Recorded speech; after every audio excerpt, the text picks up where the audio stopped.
Good evening and welcome to this Wednesday's edition of Minutes to Midnight. My conversation partner this evening is a gentleman who has run in two sets of elections at this point. He is a lecturer down in Waterford University, Mr. Frank Conway. I'm going to bring him up to the stage. Frank, how are you doing? Hi Martin, how are you getting on? Are you keeping well? Not too bad, not too bad. Welcome to Minutes to Midnight. 55 minutes of just uncensored conversation. Yeah, I was wondering what Minutes to Midnight meant, so I thought it was a longer conversation. Have a stab at it. What do you think the reference is? New day, new dawn, new day.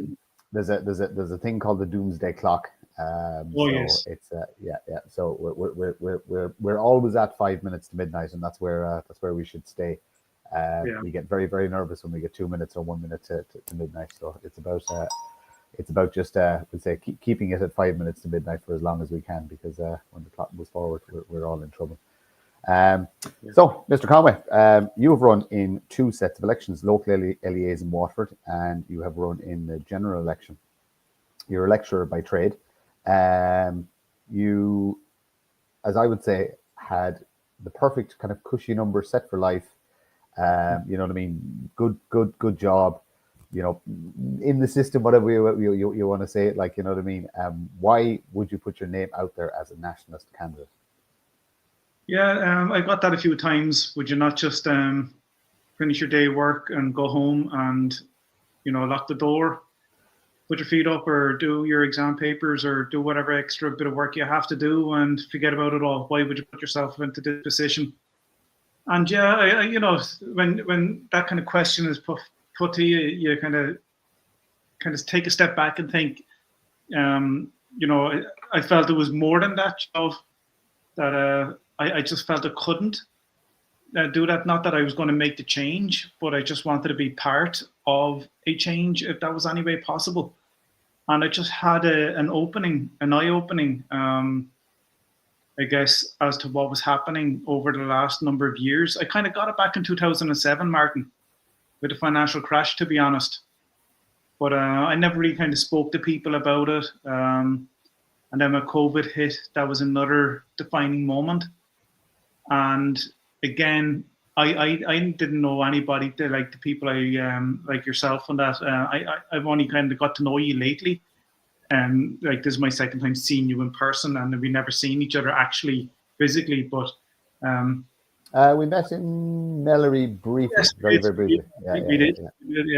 So like, there was a couple of things, like the 2007 crash, COVID lockdowns, and then when thinking about open borders and just starting to see things happen, like our young people emigrating, and all of it. And I just wanted to get my head around. I didn't understand it at all. I couldn't. And then I start finding people who, and then I start questioning policies. And I felt, I want to challenge this, because there's other people that can't, or they won't, or they're unable. I'm not saying that I could, but I just felt I was going to put a step forward. And it was a tough decision, but yeah, no, I'd rather not, lock the door behind and just forget about what's happening outside. So we'll go back to 2007. So what was the major impact on you in 2007 that kind of, would say, started the awakening, we'll call it? Yeah, like, I lecture. I think the light is pretty bad. I'll just turn it up.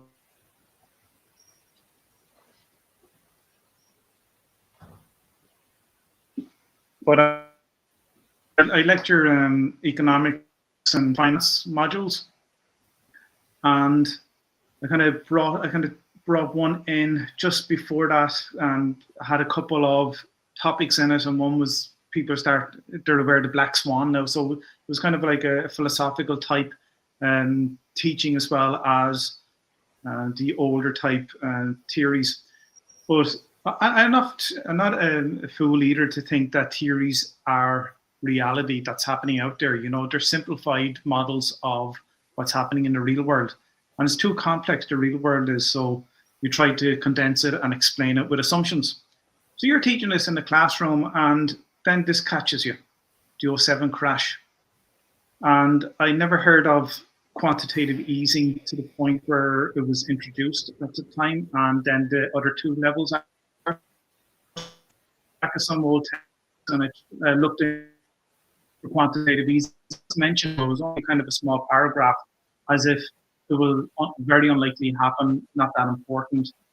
And I just felt that teaching this stuff in the classroom, when all of this is happening outside, in reality was a bit of, how could I put it? There was a naivety to it. And then the mass emigration started, when Brian Cowen said, and there was an election happening at the time as well, and started that, and I think it was 08. Brian Cowen then saying we should send, all young people should emigrate because they were under pressure regarding the social security system in terms of being able to pay for welfare. Couldn't do it. So that kind of really got me. There were the first times I experienced protests. There was a couple of them, the wage and pension, all that type of thing, those hours, all that type of stuff. And that's fair enough, because private sector got hit as well as the public eventually. But just the way it was, the way things happened, that really kind of was an eye opener for me.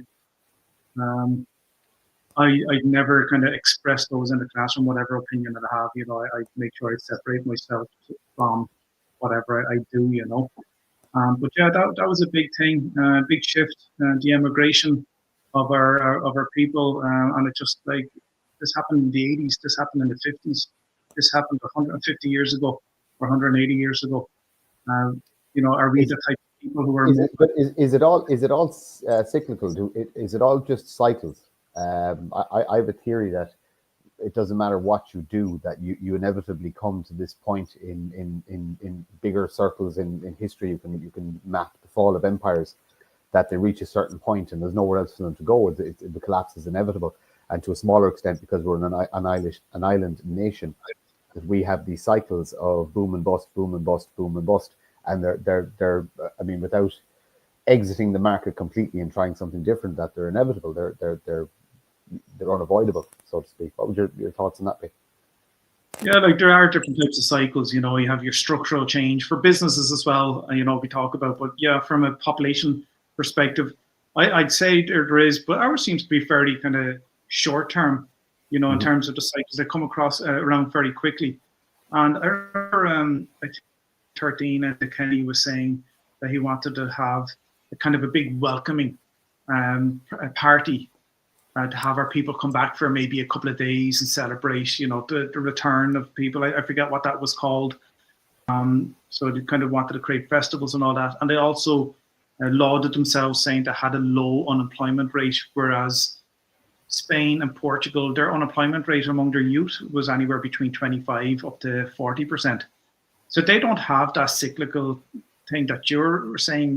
Maybe it is because we're on an island, or maybe Irish people were mobile and we're fairly flexible in terms of our mobility. And I'm not saying it's a bad thing, this emigration, but when you're forced to emigrate, that's the problem. Yeah. Have nothing here, to go by. It's a terrible trip, to be honest. Yeah, well, like the young people should travel and should see the world and experience but the intent should always be go, do something with yourself, party for 2 years or whatever, or go and make a life for yourself for a decade, and then come home to, your home country and raise your family. That is how things should be, and that's how it used to be. Do you know what I mean? That when you're forced to go, people don't come back. You know what I mean? They're gone for good. The system seems to be very, very happy to let an awful lot of our people go for whatever reason, and replace them with an inferior model.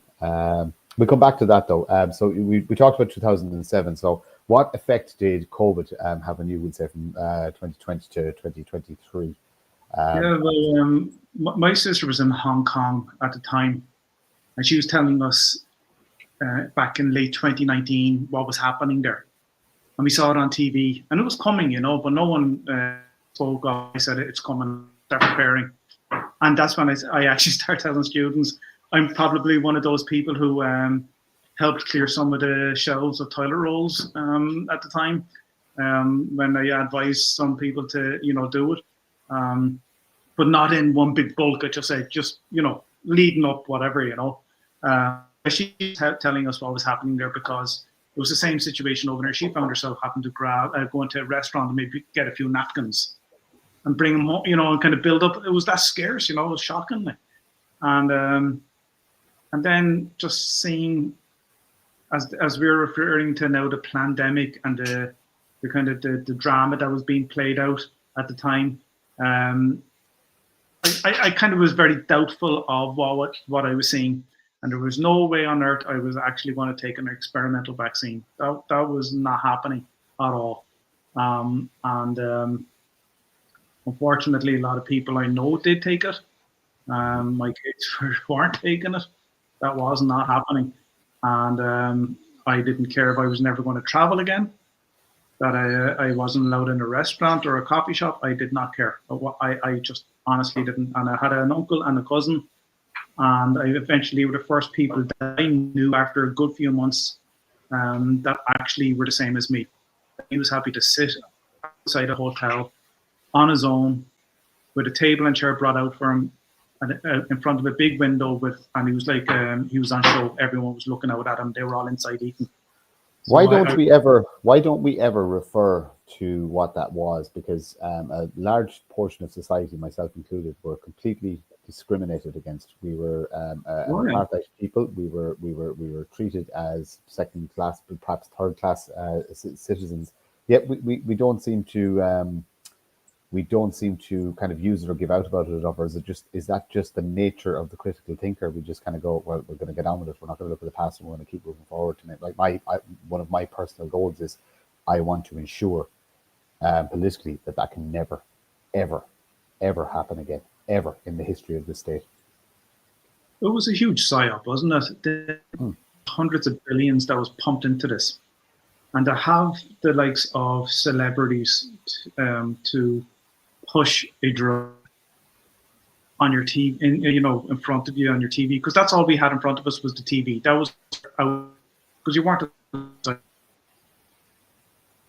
So your outlet to see what was going on in the rest of the world was your TV, and that's all you got. You got your guy eating his chips and his burger, and so, wouldn't you love this? And so if you were able to get through that huge marketing psyop that happened at that particular point in time, you're a stronger person that actually you might have led to believe you were. And like that, like I didn't know many, like I found out in hindsight that all this was happening on X or Twitter at the time, and then these accounts were banned. So I didn't know anyone, so, that was, and I kept silent really. To be honest, after a while, I just said, right, look, if people are going to make their decision. I couldn't believe that they were queuing up to get a jab, that they were queuing up to get another and a booster when they were told that it was going to be a success to prevent COVID, and that we were the ones that are going to be spreading it and killing people, So I just thought, just forget about it, and see what happens. How was work during that period? Was it work from home, or were you under any pressure? Mostly it was work at home online, just like this. We in the college, I guess, invested through the government, I guess, Zoom, and that was quite helpful. Because obviously you have to try and keep the show on the road. Again, isolation. People, I guess, deal with things differently. So, how to deal with it. I mean, they deal with it differently. But look, it was fine. I guess it was fine. We made it work. The exams were made work as well. So yeah, it was grand. It was fine. What do you think? That period, those 2 to 3 years of isolation did to that generation, would say that cohort of students you would have had going through at that period of time, impressionable minds, 17 to, say, 22-year-olds. Like, could you spot differences in those students, would say, a year into kind of being at home, or could you see? I suppose, just ask it bluntly, do you think that that generation was harmed by the isolation, the lockdowns, the not being able to mix with people, the psyop. Yeah, it's hard to know, to be honest. But I would say that the social interaction hasn't been between them, hasn't been as good as when we were students. But I don't know if that was due to COVID. I think that's due to other factors, that has played out over the last maybe 10, 15 years. It's been kind of isolation, under, the TikTok generation, yeah. Yeah, or before that, yeah. So, look, the results were pretty good. Even those first years came through, didn't experience the college life that first and second year should. But when they got to fourth year, they got on pretty good, So, some of them that were supposed to have work experience, like to go off for 6 months placement, they missed out on that. Some of them did, unless some could work remotely. I couldn't recall. But I'm not sure. So one that should be looked at, would say we'd probably get away, the 10 or 15 years past. It'd be interesting to look back and see, you know what I mean. I'm sure people will write papers and do studies on it to see what the long-term effects of those couple of years were on the different generations that experienced it. So we've spoke about the crash. We spoke about COVID. What was the prompt? What was the thing that said, my name is Frank Conway, and I'm going to put my face and my name up on a poster, and I'm going to say, please vote for me? Talk us through that decision process. Yeah, it's a hard one to pinpoint, but I remember just decorating the house, painting. I think it was during the summer, early in the summer, and I was done. I don't really listen to music, done with all that, podcasts, whatever. So discovering some spaces on X at the time, and who was it? Mick O'Keefe's son, or whose son was it at the time? It makes Did you fall all the way down the rabbit hole? I remember seeing this profile picture of this lad. Who's this lad that keeps popping up on my X feed? And it was Toby, Thoughts by Toby, is it? Thoughts Toby, yeah. And the guy, his side profile with the beard, and I was like, what's this lad at? Like, I was kind of checking it out and start jumping in some of the spaces, and I was like, wow, like, this is not that it was the same thinking as me, but I'm really heavy. Here, I'm understanding what's going on. The clarity when you hear it, because you don't hear it, or you're figuring it out yourself. And I don't write things down or anything like that. I'm not one of those people to figure things out by writing things down. When you listen to it, you start saying, you know what, the results, the data they were producing weekly, and so it was a nice touch with the national anthem at the end, and not to be afraid of people criticizing you for having a respect for the Irish tricolour, or respect for the national anthem, or pride it was hard to do, but they always pride in being Irish. You know what I mean? Pride of being a unique subset of Europeans. You know what I mean? And we are very unique. Genetically, we're extremely unique. We're a very, very interesting people, and a tiny minority, and we should be bloody proud of it. But yeah, I remember those days. Would say during COVID, I was banned off just pretty much everything, every platform. I used to get 30-day bans on Twitter the whole time. I was banned off Facebook completely. I don't really use many more platforms, but yeah, X, when I could stay on it, I was in there as well, listening to these things. But I used Getter for a long time as well, because it was banned for so long, which was mainly American focused, but it was still a good platform to reach out and connect to people. And you so you got into the spaces, and obviously something stirred inside you, and like, do you remember the actual day that you said you right, I'm actually going to put my name down for an LEA. I'm going to run in. It was Port Law, or it was what was the LEA? Yeah, Port Law, Kilmarnock Thomas. Yeah. Yeah. So, funnily enough, I'm about 28 minutes away from it. Okay. That's where I live. Yeah, I'm literally only over the border. So like, what was the conversation? What was the conversation at home, or who were you talking to about this, or did you just go, right, I'm going doing this? No, I think it was a late July, early August. I think it was early August. No, I just got the computer out, and I started designing a website, and tried to put things together, because I knew then I was going to go for this, even though it wasn't on until I think it was June, was it? June, yeah. June, yeah. So I'll get it out there, and start building on the website, trying to put down my ideas. Then I know I said I wouldn't put it down on paper, but you have to then, like, what you represent, and be have a bit more clarity about you. Try and put it out there so that it's digestible for people. And yeah, that's when I decided. Late August. I didn't tell anyone. I think it took me a couple of months before I told anyone what I was doing, because I didn't want to be one of those people that said, "This is what I'm doing," and you never get it done. I'm going to write a book, and you're not doing it. Just do it, to see what happens. But like one of the other things, like, was the kind of why I decided on this. The third event wasn't necessarily the spaces, that I discovered, even though it kind of confirmed what I was thinking all along. But there's such a contrast between what happened in 2007 and the reasons why we emigrated.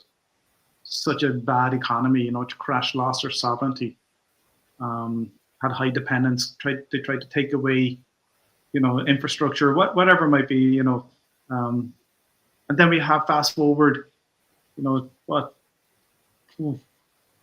14 years later, 15 years later, 16, and you have a fantastic economy, but they're still emigrating. Mm-hmm. And I just hang on now. This shouldn't, and not emigrating for the reason that they couldn't afford to live in a high inflationary economy. Mm. I want to touch on that, because this is your area of expertise. Do we actually have a great economy, or is it just a paper? Our economy it's not a great economy. It's there's always a joke about the economists trying to predict the next recession. They get one of the 11 ones that they predicted. Whether it's going to come along or not, we don't know. How severe it will be, I don't know. The economy. Like, here's how I put it, right, Martin? You look at Germany and the German economy. Okay, and you have projections on their level of productivity, or GDP, over the years. It's a kind of slightly inclining line or curve, you could say. And ours should be the same, but it's kind of slightly higher based on our productivity of late. But the two differ in terms of productivity. A lot of the productivity in Germany, you could say, is more homegrown productivity, whereas we are highly reliant on foreign direct investment and multinationals. Okay, and a lot of people, that's they're trying to trip themselves today with the Bola Sham example, where our position that the government is, don't rock the boat with America. But if we put numbers to it, and the average industrial wage in Ireland is about, give or take, a couple of thousand, but it's about 49,000 wage. The GDP per capita. Can you just say that again? You're cutting in and out a small bit there, Frank. So just go back to the the average industrial wage. Yeah. So the average industrial wage in Ireland is about €49,000 per annum. We tend to make comparisons between countries based on our GDP per capita. Okay, and our GDP per capita, which is GDP, is measured in a couple of ways. It measures typically productivity, but it also could represent incomes. So it's the income of the country, our expenditure, what's the income of the country per capita or per person, is just over 100 grand in Ireland. So it's pretty much double the average industrial wage. So straight away, when we're portraying Ireland as this highly productive economy, GDP per capita grand, okay, and we say that often enough, we might feel a little bit more confident in ourselves, and then you might see a lot of people who are quite distant from that figure and kind of a bit confused as to what's going on.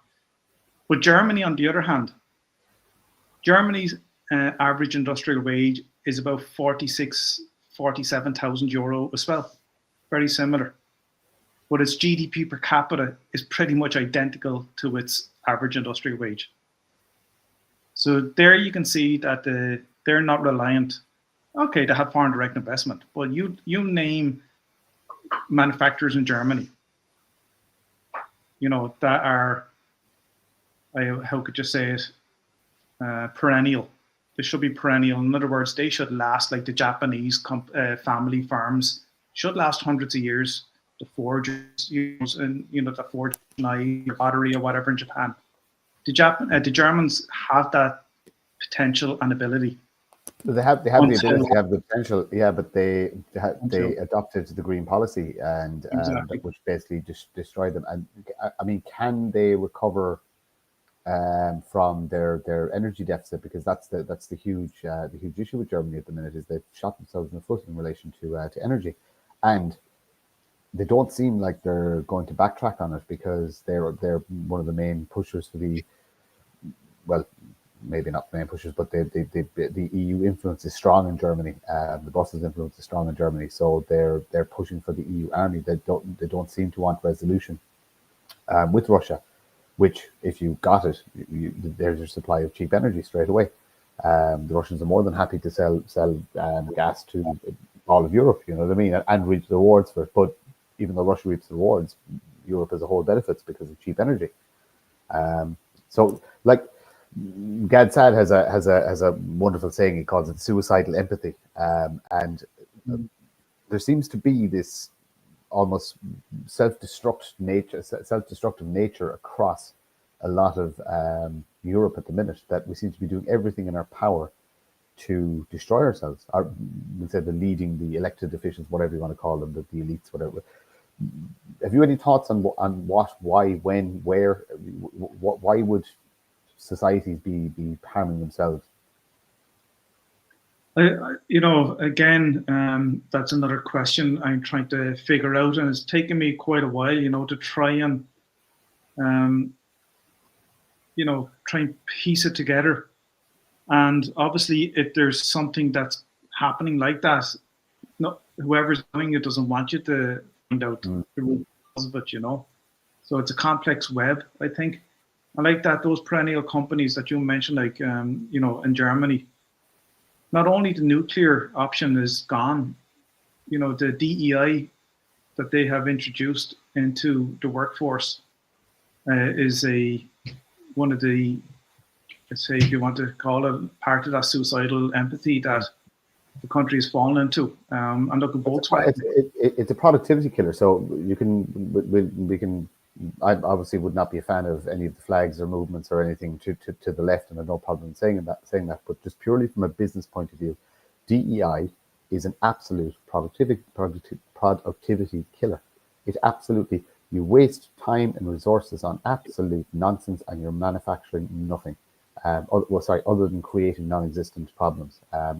I've seen it. I've seen it across many industries, and like I said, it's just a productivity killer. There's no other way to describe it politely. People should on meritocracy rather than diversity or equity. If you wanted to be unbiased and try to take both sides of the argument, you're going to argue and convince you as to why that should be the case on one side, and then you can see the case on the other side. But at the end of the day, you want people to earn based on merit and be rewarded based on merit, and those types of achievements. And if it means that you want to get the best people in there, do so. But rather than discriminate against someone who has merit to that position is, I think, not a right approach. But say, talking of DEI, so the colleges, the schools, rampant with left-wing extreme ideology, cultural Marxism, and diversity, equity, and inclusion. But all that aside, I wouldn't actually know that. I would say the materials you teach, is that would say college approved, that they give you the materials, you teach it, or do you actually create your own teaching materials in your own subject matter to teach, or is it kind of given to you for you to work around and find the best way to instruct it?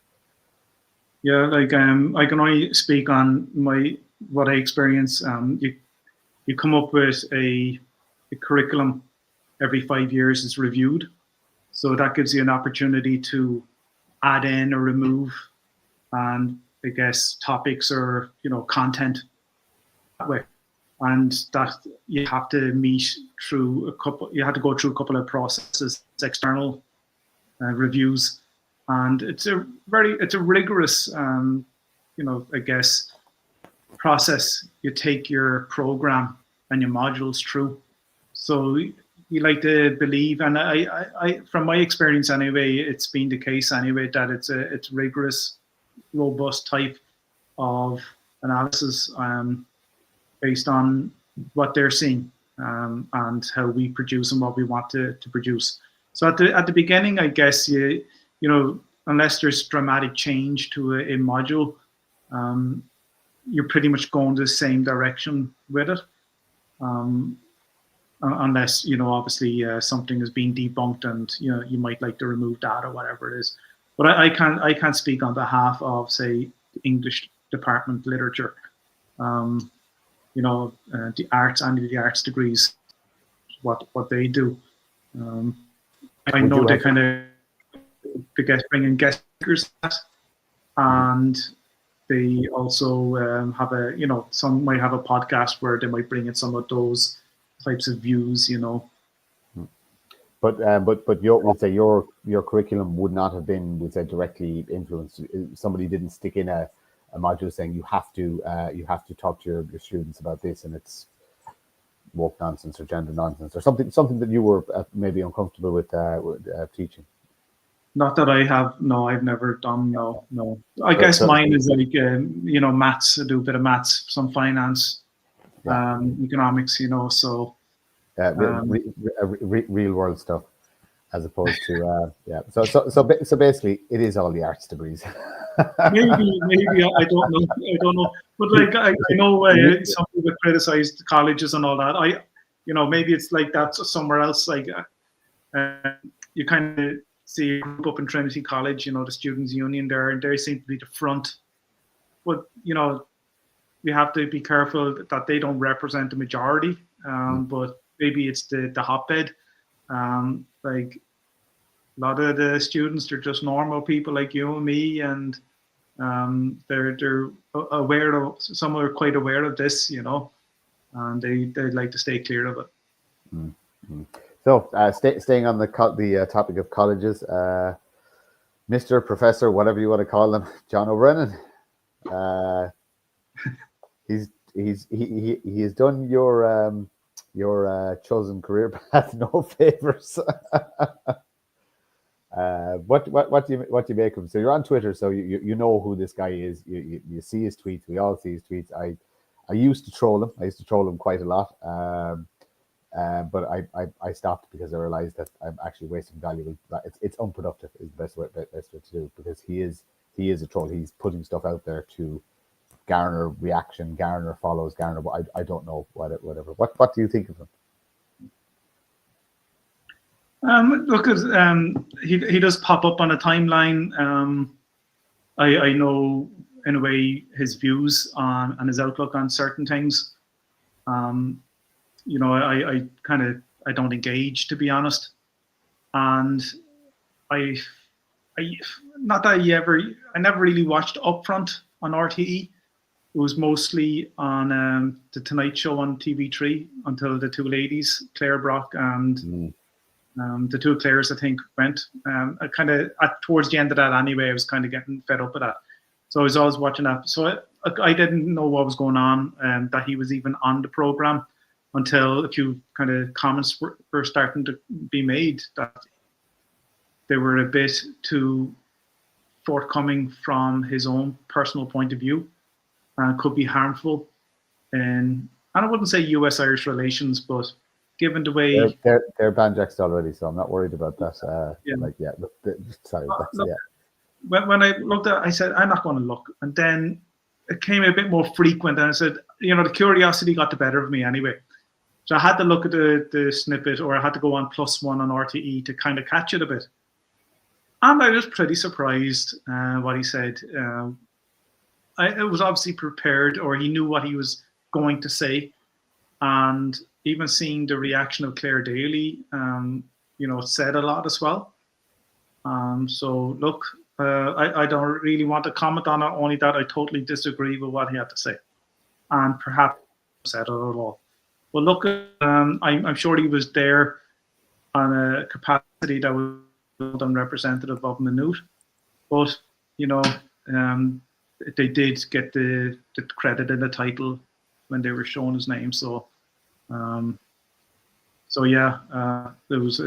wasn't a good viewpoint. But look, some people do agree with that. To be honest, people, it would split people. Oh, no, absolutely, absolutely. Yeah, there are a lot of ill-informed, I would say at this stage, almost brainwashed and naive people out there who because I wouldn't ever get too caught up in the who's 100% right and who's 100% wrong. I believe the truth always lies somewhere in the middle, and there's always compromises to be made. But be it left or right, there are people who are extremists, but they're extremists in the sense they're just extremely ignorant. You know what I mean? They blinkers up and they choose not to look at any other viewpoint other than their own narrow worldview. But I do worry about the number of those people in higher education, in journalism, in government. There does seem to be a kind of a trend of that type of mindset, is that if I just don't look left or right and I keep on the party line or just keep saying what the media wants me to say, that everything will be fine.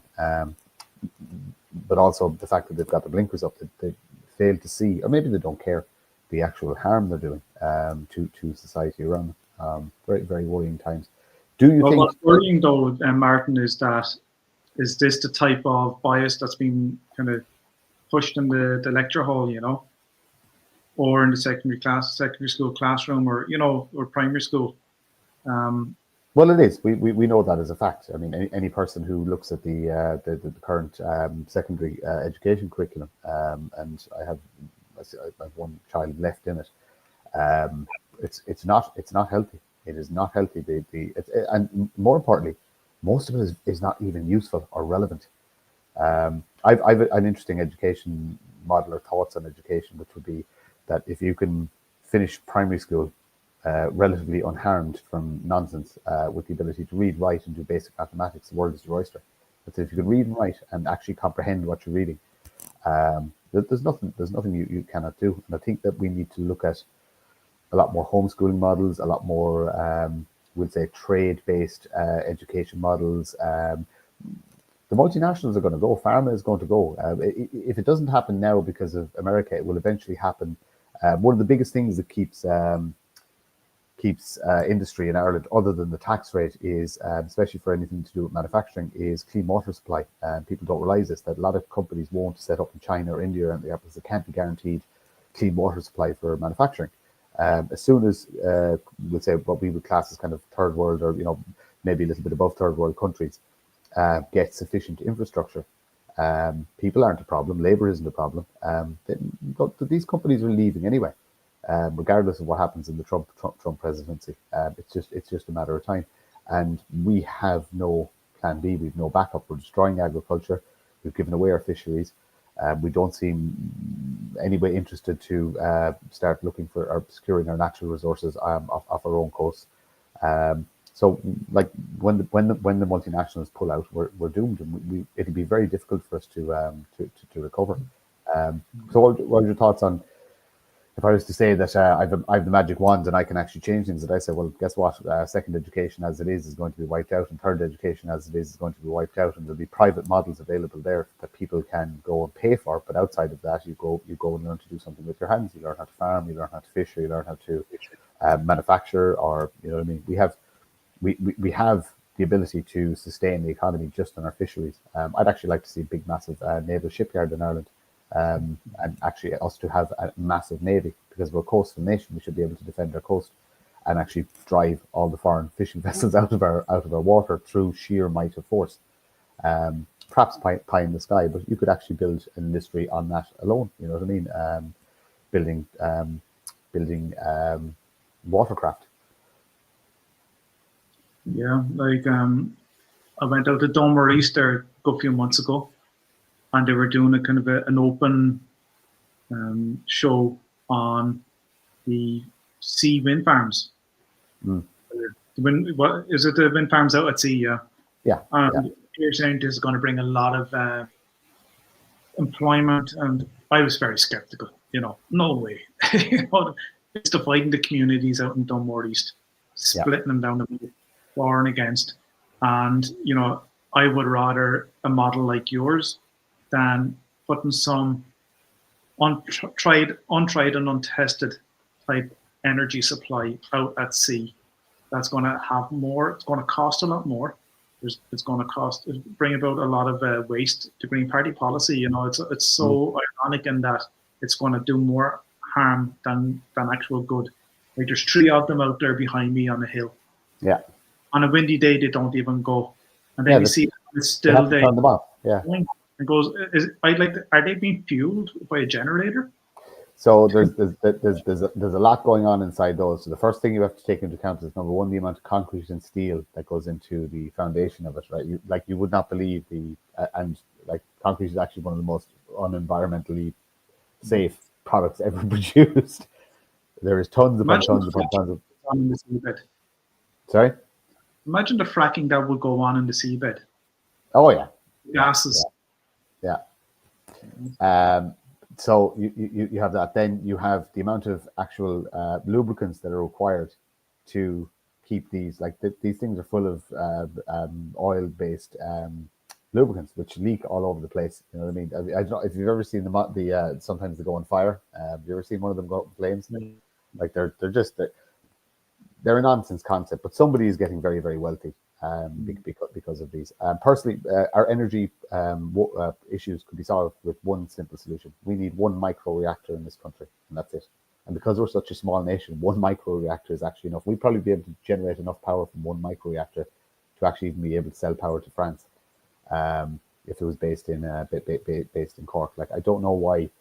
The people are smart enough now. I can understand in the 80s and the 90s and Chernobyl and this, that, and the other, and people still think that nuclear power is the green rods, out of the start of The Simpsons. You know what I mean? Where when you explain to them, it's actually steam, guys. It's just steam turning turbines. You know what I mean? That's your nuclear power. It's one of the most oldest forms of technology. We had steam power. You're just generating heat. And if you could get somebody to explain that to people, and we'd have we should have started one 10 years ago, but we'd actually have nuclear power now, and we would have zero energy concerns whatsoever. Although, given that we are the country we are, we probably would have started it 10 years ago. It probably still wouldn't be built, and it would probably be 7 times over budget. And when it did actually open, it probably wouldn't work properly. So it was the cleanest form of energy, and even on that day, one of the fishermen at boats, because they were all invited. I get somebody from what about nuclear? Sure, your man turned them around and put around chatting to him. Come on out here. Wanted to get rid of them. Don't say the nuclear option. It was the cleanest, least expensive, I guess, and it'd solve your energy and the energy problems. Like, we are one of the highest, if not the highest, at the highest prices or costs for energy on the home. And people probably think it's great that we get the subsidy from government. It's it's ridiculous. And then when Stormy, the funny thing is, just anybody who's watching this, if you don't know who owns the ESB, you really should just Google it and go into Grok and see you're paying this company. That money goes where, and then the government give you money. Just have a look into it to see who actually owns the ESB, and then look at their profits. Yeah, and here's the really interesting one. Try and find out what happened to the profits, because that's a black hole. That is a big, massive black hole. Because I've tried. I've used AI tools. I've used search engines. I've used very, very good search engines, and I can account of like out of 867 billion profits, million profits, I can account for about 220. I can't find the rest of it. No idea. So like infrastructure, yeah, apparently. Yes. Stormy, you saw what happened there. They want that money to come out of the taxpayers to repair all that, or put it increase prices. And as you said, they've almost €1 billion in profits last year. Yeah, and I think over the last 3 years, I think it's 67. I might be wrong on that because it could be last year's figures, but I think it's 67% overall. ESB prices have gone up in that three-year period, and it could be more because they were figures. I fight with ESB all the time. With great time. I've told them I will die owing them money, and that's how I do it. They're not allowed to put their hand into my bank account. I pay them every month without fail. But what would be the European average for electricity? No more, no less. And if they start sending you letters or anything like that, just tell them that they're harassing you and they're causing you mental anguish. But just make sure you pay every month. But European average, that's all we should be paying, because you're paying the state. You're not paying any company or this shareholder bound company or anything like that. You're actually paying the Irish government. That's who you're paying your electricity bill to.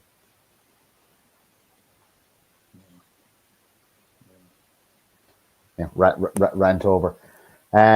We'll jump on to another topic. So I want to talk about the future and where you see it. If Ireland remains on its current course, let's just say that we keep going through our 5-year cycles of elections, and it's Fianna Fáil and Fine Gael, and I don't see Sinn Féin in government any time in my lifetime. I just don't see it happening. So where's Ireland in 5 years' time? The next round of general elections. Where do you see the country? It's hard to know. You always think of this dystopian type outcome, whereby there's a collapse before we kind of build up again. But Irish people were a very tolerant bunch. We tend not to question things. The Children's Hospital, it's a joke. The high prices at the petrol pumps or the ESB, we acclimatized to them. There's no one really to point the finger at and blame, because there, for example,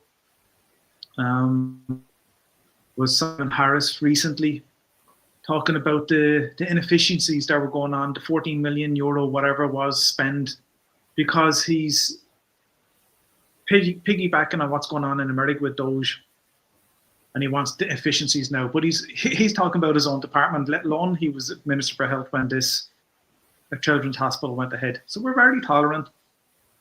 People like the humour, the political humour. That clown-like episode that happened in the Dáil there, was 2 days ago? And Micheál Martin firstly called Mary Lou a liar. And then, I think that was last week. And then the other day, there was something else. It's just a clown show, an absolute clown show. I'd like to see it as the end of times regarding those people or parties being in government or holding any type of office. But my fear is that it'll be like what happened a couple of months ago. People don't like change. Like, you put on your sticker, whatever party you're in, you're unheard of, you're elected because you're part of the party, I read a pamphlet or a book by some Irish man back in the early 19th century. And it was only part of it I meant to, so I didn't read a whole lot. But in it, he described one of the reasons why Irish people emigrated in the 1850s. We know why, like, you know, but one of the reasons why was that the English did not want a growing population of especially young men. Because between a certain age of, I think it was 22 and 30, he said, or 25 and 30, that small age group are ones that would stand because they have enough of it. Then a question, didn't that happen in 2007 and 8? And isn't that happening right now? The people that we need to help us in Ireland are abroad in Australia and Canada and America, working hard, but playing hard as well. And we're being totally, totally desolated. We're in isolation here. We need those people back to help us, but where did they go? You know, where are they housed? They don't see a life here. Some tried coming back here and had to go again. So they're playing a clever game. Fine Gael and Fianna Fáil and their cheerleaders in opposition are playing a clever game. They're doing the same thing as what the English did, I believe, in the 1850s. And they're replacing them with a new loyal support that would repay them with a vote. So my concern is, are we too late? I'm going to throw a conspiracy one out for you. Well, depending on what you read, you might think it's a conspiracy. Was the state of Ireland ever actually a free state? Not we leave the nation to one side, but the state of Ireland, was it or is it a free state at any point? I've come across that question recently, and I haven't investigated, and obviously it'd be very hard to come out with a definitive conclusion. But there's times where you start to think that we were never a free nation. Mm. We were always a free nation. But under our own independent rule, I meant to say. Yeah. No, I really want to push the idea of the nation of Ireland and the state of Ireland are completely two separate entities. And at present, the nation of Ireland is at war with the state of Ireland. The state of Ireland declared war on the nation of Ireland, probably earlier than I think. But for me, it was in 2000. That's when the state declared war on me anyway. And I'm a citizen of the nation of Ireland, not the state of Ireland. The state is my enemy, and I truly believe that the state is and always has been controlled from outside since its very, very inception. Do we own the ports or the major ports? Are they owned by? So. Yeah, no. I don't think we do. Yeah. And the Irish Guards are registered in England as a so they're recruited in the UK, and we have an ex-MI5 agent as the leader of that. We have British intel all over the place. Commissioner Namau, I can never pronounce that. Commissioner Mann, is it? Mann, yeah. Yeah. So headed by Godfrey. We have I think the head of RTE is possibly a Crown asset as well. But who's to say there's other nefarious entities in the world as well that may have been pulling strings. You know what I mean? We could be just a subsidiary of a larger group, and you have all the other groups, your Bilderbergs, your WES, your Club of Rome. You've all this. I always just say that it's like laying the Olympic flag down flat, and instead of 5 rings, we'll have 5 tables, and they're all interlinked, and there's 12 people at this table, but 3 from this table sit at this table, you know what I mean? And there's just crossover after crossover after crossover. You'd presume that the end game is it's the same as it's always been. A very small number of people wish to control everything: the power, the wealth, the resources, the workforce. Is it more nefarious than that? Is it just plain old-fashioned human greed, and that the elites, as they like to call themselves, are just far more greedy than the rest of us? Or is it more nefarious? Who knows? Like, you have to question the flight log into Shannon. You have to question the child trafficking and human trafficking and Judge Martin Nolan's suspended sentences. Are they there to push us and see when are we going to snap? That they can then start putting in extreme laws. Well, martial law is what they go for. They go for something along that line, which again is why there's a massive recruitment for non-nationals in the Guards at the minute. You know, the native Irish are leaving in their droves. So the Garda Síochána, which is supposed to be it's supposed to protect the people, and it's policing by consent. So that model has been changed to a much more militaristic model, and we've seen evidence of that. It'll be interesting. It'll be interesting to see if our defence forces changes over the next few years, and we see a different.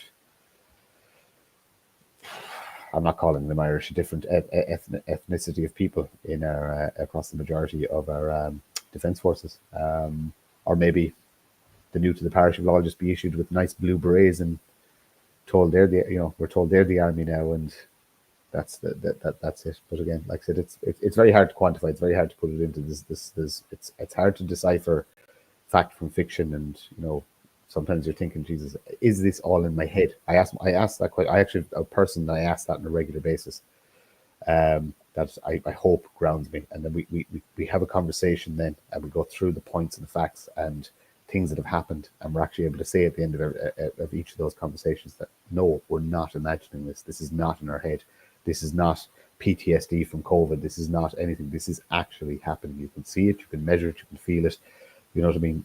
That it is. There is something bad happening in the world for more than likely a very, very bad reason. It's not for our benefit. Is there going to be a day X, as some had said, with all of this UN soldiers being populated in European towns and cities? Mission creep. I don't. I see. I think we're in the middle of it now, and we don't actually realize it. But mission creep is how these things do it. The CIA is a lot. You don't do one big bang, because one big bang can lead to an equally, we'd say, knee-jerk bang right back. You know what I mean? So you do it in. Jordan Peterson, talking to Joe Rogan a while back, described it as he described mission creep as in walk from 6 paces away, walking straight up to a man and getting in his face, and you go whoa, step back, and you do step back, but you only step 4 paces back, and then you do it again, and he goes whoa, go away, and again, because we're tolerant, we're not gonna deck the guy, we're just gonna step back, and he only goes 2 spaces back, you know what I mean? And so we've given up 4 spaces without a fight, without anything, but we're sort of begging, pleading, and reasoning. And the next time he comes at you, then it's too late. You know what I mean? Because there's no more steps for him to go back. So I think that's how they operate. It's all small little increments. But the timeline has definitely sped up. I don't know whether COVID forced them to speed it up or COVID was the catalyst to speed it up. But it's definitely happening much faster. I mean, the change in Ireland, it's unnatural. It's not natural. I don't think in the history of anywhere has a population changed so quickly. Now, obviously, our own declining birth rates aren't helping the matter, but that's purely economics. It's people can't afford to have big families. You can't get a house. People aren't starting their families. People used to start their families in the very early 20s, and get married and might rent for a while and then eventually buy a house. And your 40s or 50s, your kids are kind of almost reared and you're set and comfortable, and that's just not happening anymore. People aren't starting. They're not financially secure till nearly 30. You know what I mean? They're not meeting a partner till maybe 35. You know what I mean? And a lot of people are actually reaching the end of their fertility cycle by the time they actually have settled down. You know what I mean? And they end up with a dog. that's I know people like that. Yeah, it's very or a cat in a parent's yard. Yeah. Well, there's that too. But look, I've a nearly 25-year-old son that still lives at home because he can't. I wouldn't allow him to rent because the amount of money he would have to give away to rent every week. It's absolutely crazy. But and then in the space of 20 years, I can go back and I was 2 years younger than you. I was 23 and I was married and had my house bought. Do you know what I mean? That is how quickly. It's not even a generation that we've gone from basically single income, a single income, being able to buy a house, be married, start your family, have your kids, rear your kids, in 20 years to you can't start your life till you're in your early to mid 30s because you've been living at home.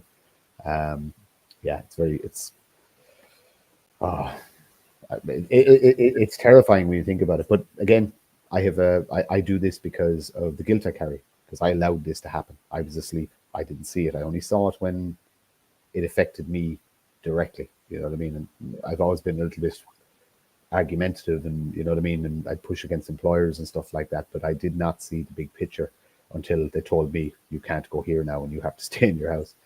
Well, they allowed me to be a taxpayer because I fell into the essential services categories at the time, so I was allowed to go to work and pay my taxes, but outside of that I wasn't allowed to partake in society. I'm sorry it took me so long to actually to wake up, and our generation have to bear that responsibility, which is why I think a lot of people don't get involved and keep their head in the sand.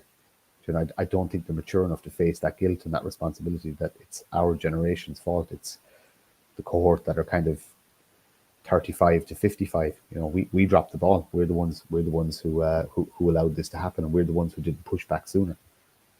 The generation before that, you could say, they're the ones that emigrated, and now you're left with the new generation, which is like maybe your son is on the older side of that kind of, maybe the 17 to 25, and they're unknowingly they're the ones, the pressure's on them, that the ball's in their court in terms of the survivorship of Ireland or the Irish people, and him having a room at home and his friends doing the same thing, and the pubs are closed and there's no nightlife scene or social scene. It's very difficult to meet people or. Yeah, but it's just that's just the way it is. But he's going. He'll be gone. He'll be gone next year. He's going to go to Australia with his long-term girlfriend, and that's it. And that more than likely will be their story, and they won't come back, or they more than likely won't come back. They'll have two careers over there. They'll make a life over there. They already have a lot of friends that have gone already, so they have a community out there. So what's going to bring them home? It is, but I'm guilty and I'm angry. I'm not really sad. I accept the responsibility and I accept the guilt for allowing it to happen. I got in trouble before for talking about gallows and stuff like that, and I ended up in the paper and things like that. But no, we made a mistake. There's a time where you must make the decision to deal with the problems in your society in a very, very, very harsh manner. And when push came to shove, we didn't. We all wilted like little flowers and accepted it. And some of us pushed back, but not enough to warrant it. You know, it was like swatting a wasp away or a fly away. You know what I mean? That we as a people, we've a lot of growing up to do. We're still a very, very immature people as a nation. I had a conversation with Gerard Casey on Spaces in relation to, you know, could libertarianism work in Ireland? Are we mature enough? And he just went, no. Just straight answer. That was it. No, full stop. You know, and when a man like that is so definitive in his answer, you know, it says a lot about who we are. Do we survive this? I don't know. I'm not going to stop fighting. I hope you don't stop fighting. I hope you keep going with whatever avenue you choose to go with. I know you would have put yourself at personal risk, and from, would say, an employment point of view. And actually, just to throw another one out there, did you get much attention from the lefties, from, would say, the elements in the college that would fall into the kind of far left extremist, or did you get? No, I didn't know. Maybe a few comments on Reddit or whatever, you know, and then they try to criticize you and say kind of things that might look at, like, you know, what I got was in terms of criticism was from a fellow candidate or candidates, you know. So publicly they would call you out, you know, for who they think you are. Yeah. And funnily enough, the outburst was edited out, you know. So I could have, and from I had no reaction to it, except I just was very diplomatic or whatever I had to in terms of my discourse,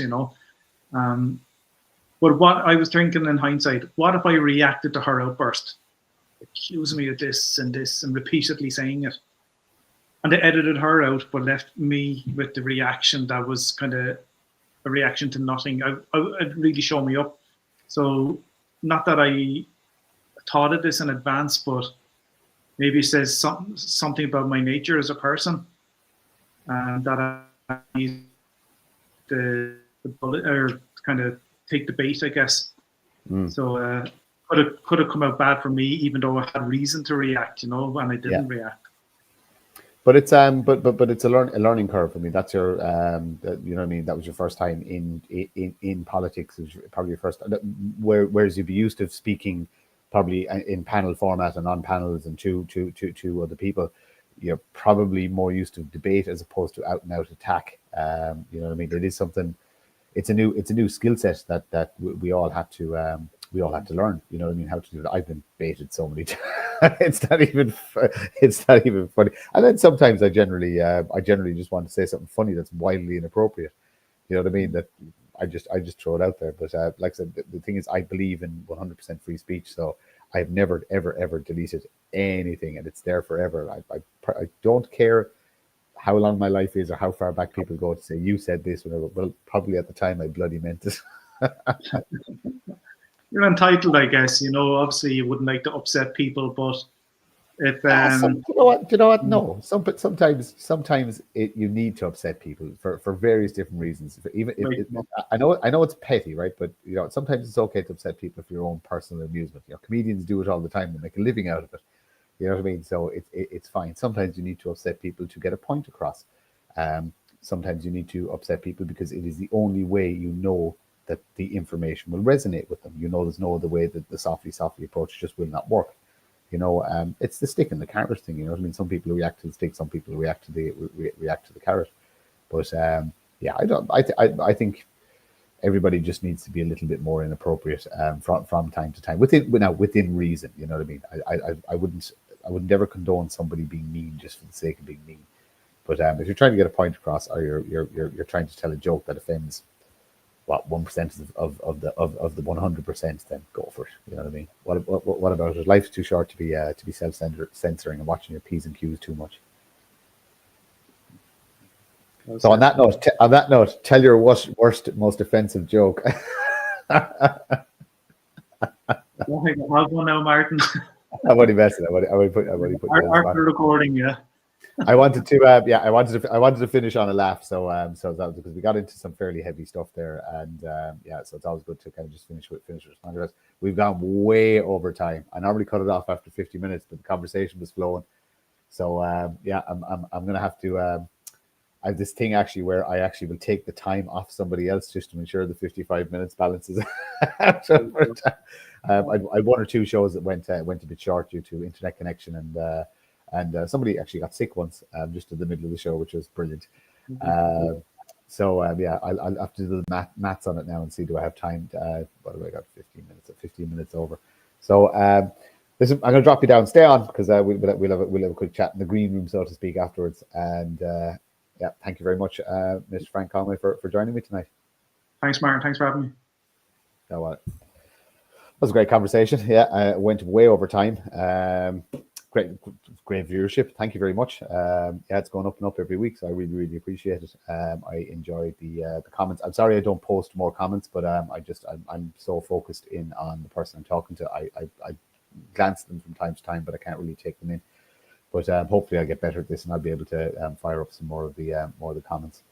And that's it. We'll see you next Wednesday. Have a good week, everyone.